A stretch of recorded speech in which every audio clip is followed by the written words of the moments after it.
everybody's looking at this new April 27th court date and saying, oh, she's about to be released. But I say, not so fast.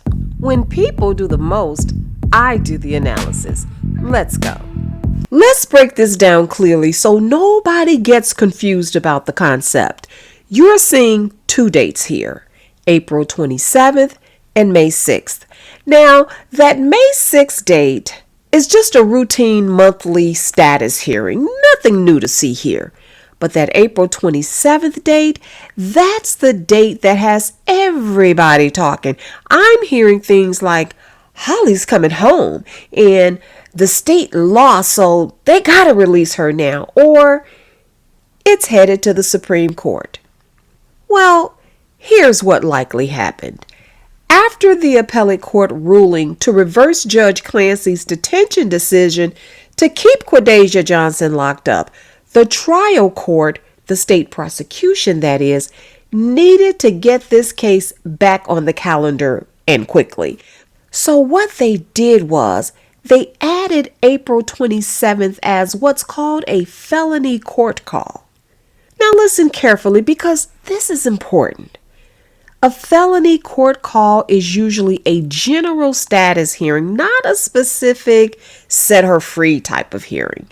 So yes, it is possible that the defense could bring up release conditions on Monday, but that is not automatically what this hearing is for.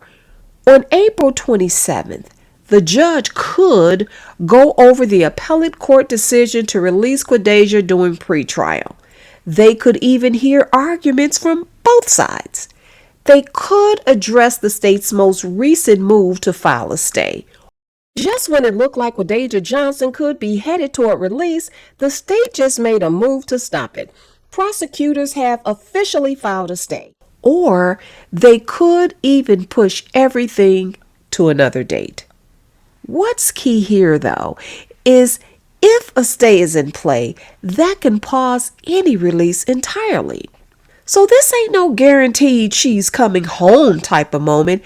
This is more like a reset hearing where the court figures out what exactly happens next. So listen, y'all. April 27th could actually lead to a release discussion, but it could just as easily end with no change at all. So in the meantime, in between time, while Quadajah Johnson is still serving time, we're gonna remain focused on the facts, not the hype. I would never be begging a nigga to be with me after he got a baby on the way. I would never be having matching t-shirts on with a nigga that got a baby on the way. I would never be trying to play family with a nigga that got a baby on the way. I would never want to be with a nigga that done got so many bitches pregnant during the time that I've known him. I would never want to be with a nigga like that. I would never want to be with a nigga like that. I'm getting me a new nigga ASAP. I would never. If you enjoyed this video, please give it a thumbs up and share it with someone who can use this message. Subscribe to the channel if you haven't already done so, and leave a comment down below letting me know your thoughts.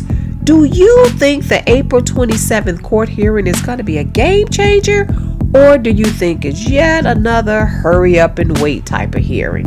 Meet me in the comments. We can continue the conversation there.